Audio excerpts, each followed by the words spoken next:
see, I already read it, but I wanted to start out with this book because it has this embossed sort of radial splash type of thing.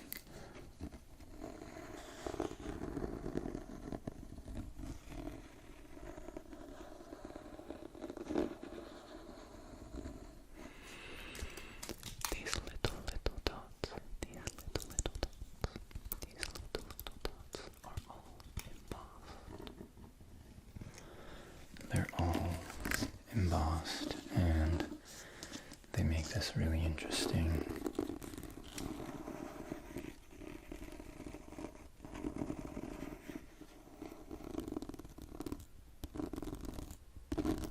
textured sound.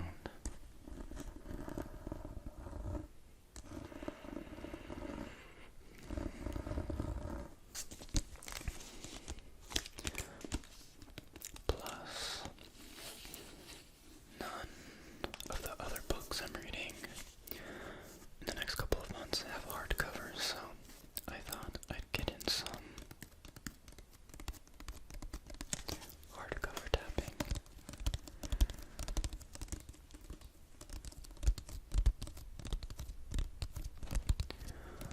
I really enjoyed this book. I finished it quite quickly. I think it is a great starter book if you are getting into self-improvement and things like that. We can read it. We can read the back of it.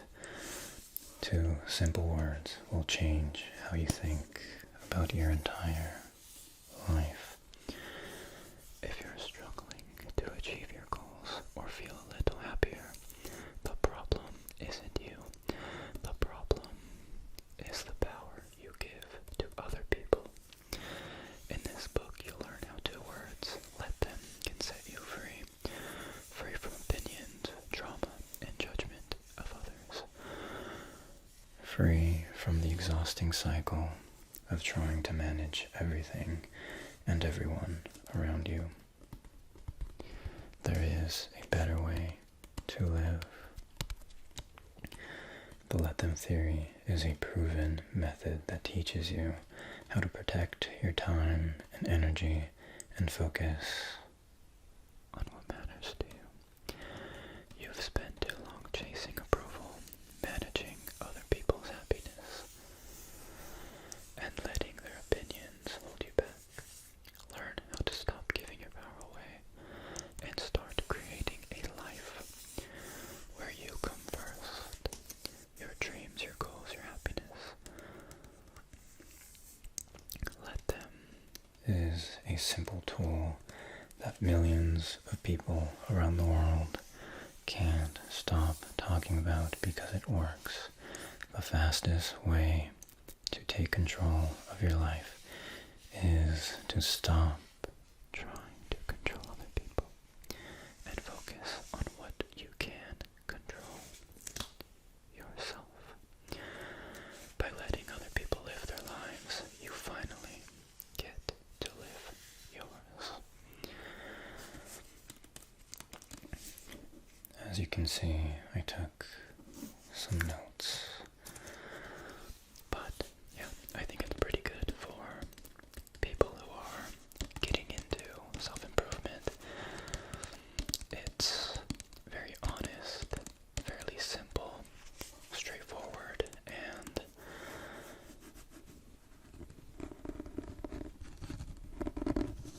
humorous at times.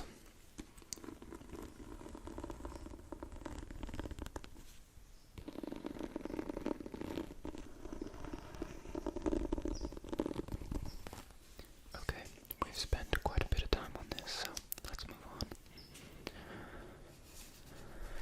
One of the books I want to read this year is this poetry book, Ariel by Sylvia Plath. And I can already hear the informative mail comments trickling in. But I don't really care. I really enjoyed the bell jar, and I really enjoyed Sylvia Plath's writing in the bell jar. And in one of my previous book videos, I think it was the video about my favorite books, I mentioned wanting to read more poetry, and I asked for poetry recommendations, and someone recommended her poetry, so that's what I am going to be reading. Ariel, A-R-I-E-L.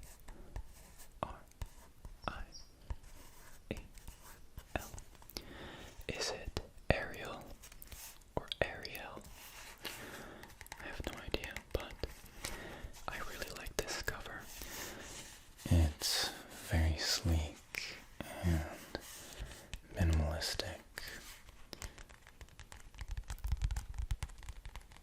It's very aesthetically pleasing. I could definitely see why someone would walk around with this in their tote bag, sipping on a matcha latte. And maybe that's exactly what I'll do. I'll go to a coffee shop, get myself a matcha latte, and read some poetry from Sylvia Plath.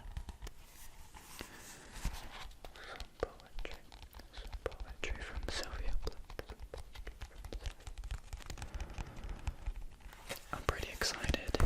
As I said, the bell jar was quite good. So I'm curious to see if I will like this as well. I wasn't sure whether to get this or a larger collection of poems, but based on some research I did, aka Reddit, it seems like most people start with this, so we will see. Yeah.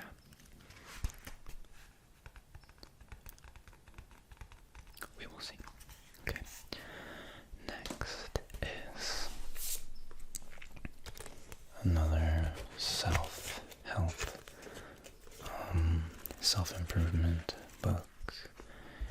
Is Brené Brown, The Gifts of Imperfection.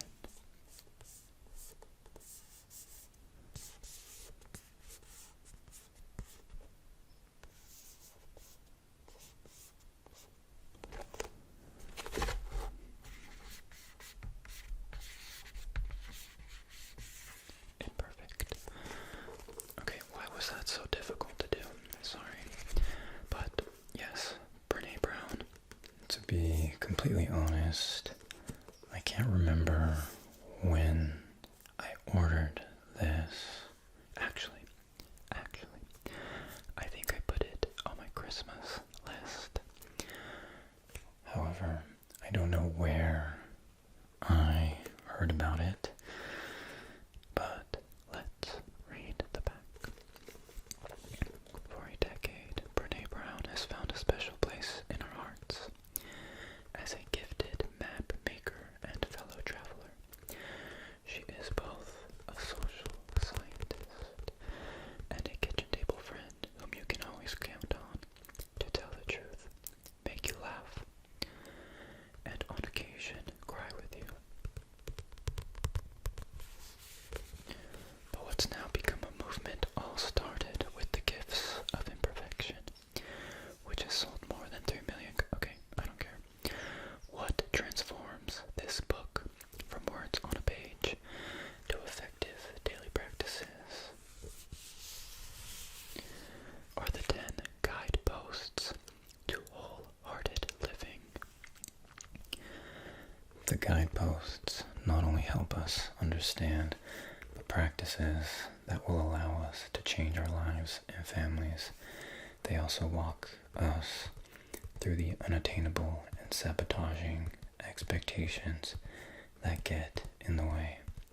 Brené writes, "This book is an invitation to join a wholehearted revolution, a small, quiet grassroots movement that starts with each of us saying, 'My story matters because I matter.' Revolution might sound a little dramatic, but in this world, choosing authenticity is worthiness. Oh no. Choosing authenticity and worthiness is an absolute act of resistance." So, I don't know, that wasn't very descriptive for me, but I think I was watching or listening to a podcast, and this was referenced, and I mean, the title stood out to me, so I put it on my Christmas list. I will have to see how it is, but I feel like most people, I struggle with perfectionism, and just by reading the title, it seemed like maybe this is a book for me, because of course we can never be perfect, no matter how hard we try. We can never be perfect, no matter how hard we try.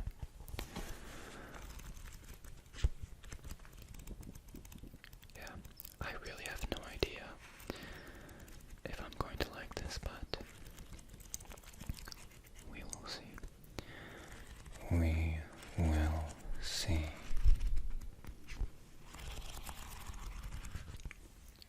We will see. I'm excited to read it though. I think I like self-improvement books.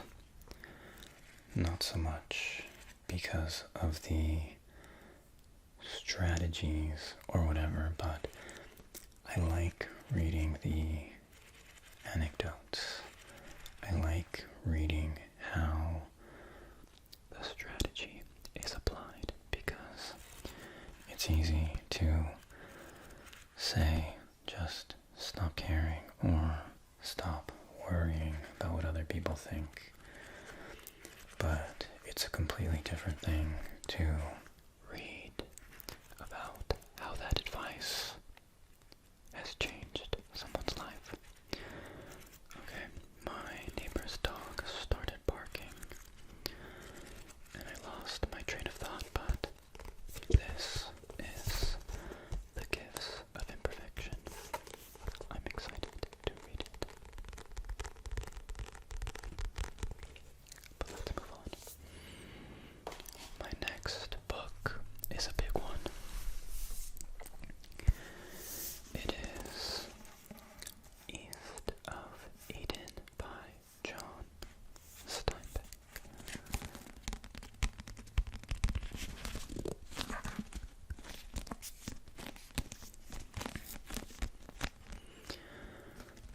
To be honest, I don't know much about this book, except that I've seen a lot of people recommend it, and I remember reading other Steinbeck novels in high school, so I thought it must be good.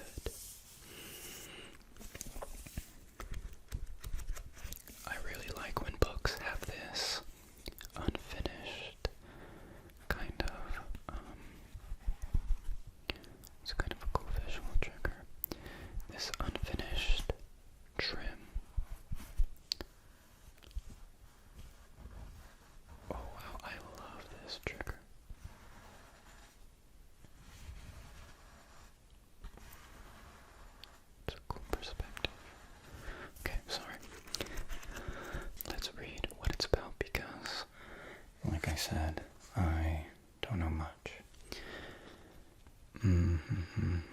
In his journal, John Steinbeck called East of Eden the first book, and indeed it has the primordial power and simplicity of myth. Set in the rich farmland of California's Salinas Valley, this sprawling and often brutal novel follows the intertwined destinies of two families, the Trasks and the Hamiltons, whose generations helplessly reenact the fall of Adam and Eve and the poisonous rivalry of Cain and Abel. Adam Trask came to California from the east to farm and raise his family on the new, rich land. But the birth of his twins, Cal and Aaron, brings his wife to the brink of madness, and Adam is left alone to raise his boys to manhood. One boy thrives, nurtured by the love of all those around him. The other grows up in loneliness, enveloped by a mysterious darkness. First published in 1952, East of Eden is the work in which Steinbeck created his most mesmerizing characters and explored his most enduring themes: the mystery of identity, the inexplicability of love, the murderous consequences of love's absence. A masterpiece of Steinbeck's later years. East of Eden is a powerful and vastly ambitious novel that is at once a family saga and a modern retelling of the book of Genesis. Sounds pretty interesting to me.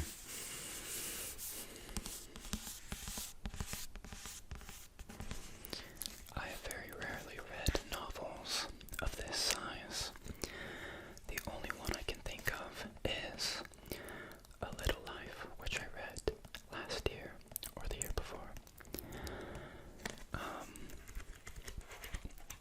Yeah, this is very large, but I have a feeling that I'm going to be very invested and get through it more quickly than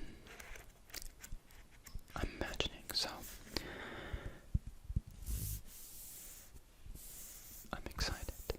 I'm very excited. This must be categorized as a classic, right? I feel like I always enjoy a classic. They're classics for a reason, you know? But I found, especially with classics, even if I don't necessarily respond to the story, there's something in the writing that excites me or compels me in some way, and then I end up finishing it even if I don't really care about the story. I can't think of any examples, but I know it's happened.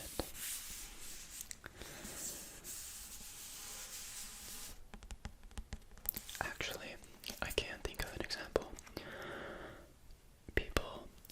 I don't know how people feel about this book, but I think it's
chose them so that I could hit my reading goals for English class. I only read them so that I would hit my reading goals for English class, but I actually did enjoy them.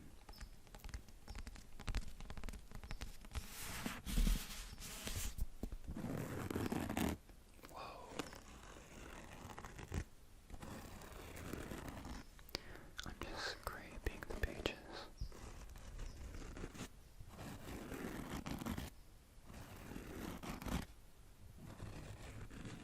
Okay, that's all for this book. Next, we have another self-improvement book. Say What You Mean, a mindful approach to nonviolent communication by Oren. I've never met anyone with this name. Oren J. Silver. Say What You Mean, a mindful approach to nonviolent communication. So, this is one of those books that I probably put on my wish list after hearing about it in a podcast or something, and now I can't remember what podcast or whatever, but this does sound very interesting to me. I feel like everyone can work on their communication. I certainly can, and I have for the past few years. Although this title kind of makes it seem like I'm a violent communicator. If I saw someone reading this, I would be like, maybe they're a violent communicator, but of course that may not be the case. I really just got this book to learn more about interpersonal communication, successful interpersonal communication. So let's read the back. It also says here how to find your voice, speak your truth, and listen deeply. We could all do a bit of that, right? Okay. We spend so much of our lives talking to each other, but how often are we simply running on automatic, relying on old habits, and hoping for the best? Are we able to truly hear others and speak our mind in a clear and kind way, without needing to get defensive or go on the attack? In this groundbreaking synthesis of mindfulness, somatics, and nonviolent communication, Oren J. Silver offers simple yet powerful practices to develop healthy, effective, and satisfying ways of communicating. The techniques in Say What You Mean will help you to feel confident during conversation, stay focused on what really matters in an interaction, listen for the authentic concerns behind someone's words, reduce anxiety before and during difficult conversations, and find nourishment in day-to-day interactions. I'm very curious about the reducing anxiety before and during difficult conversations because, for those of you who don't know, I do struggle with social anxiety, and that's part of why I'm a little awkward. But I have definitely been working on my social anxiety for quite a while, the past 2-3 years, and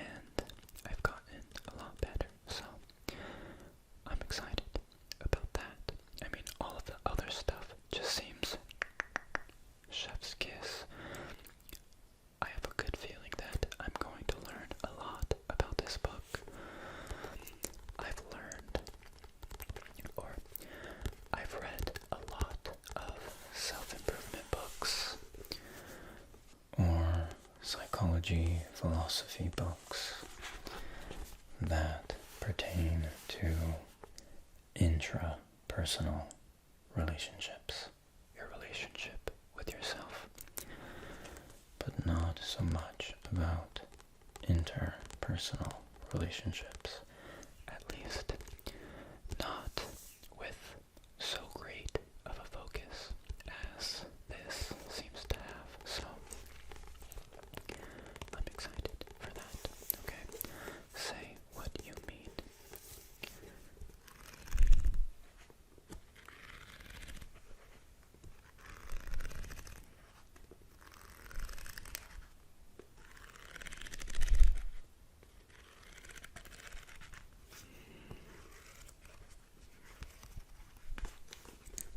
We'll see how that goes. This last book is not last for any particular reason. It is David Brooks' The Second Mountain, The Quest for a Moral Life. The Quest for a Moral Life. Again, this is one of those books that I added to my wish list and completely forgot where it was referenced. Okay, but of course we are going to read the back. Every so often you meet people who radiate joy, who seem to know why they were put on this earth, who glow with a kind of inner light. This inner peace, David Brooks reveals, comes not from a life of self-centered achievement, but a life of interdependence and commitment to others.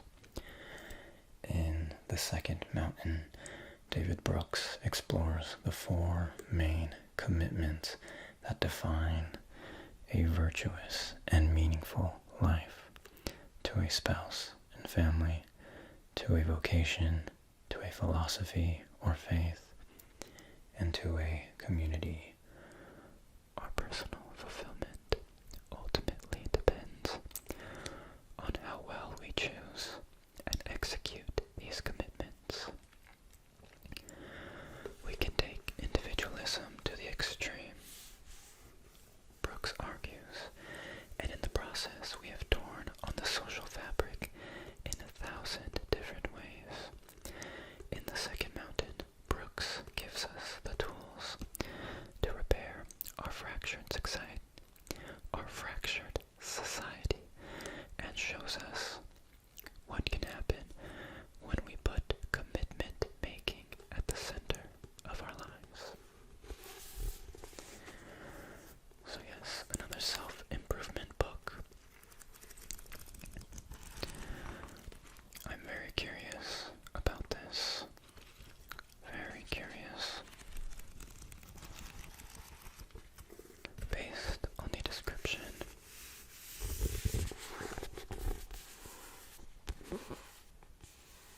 I'm excited to read this. I really do wish I had more to say. I need to start taking notes whenever I write down a book that I want to read, because I just completely forget.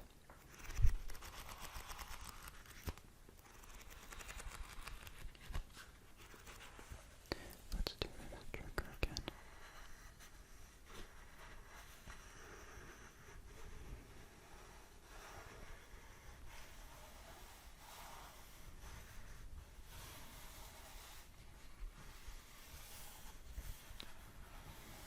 This is very mesmerizing to me.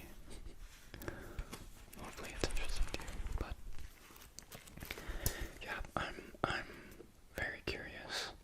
I guess this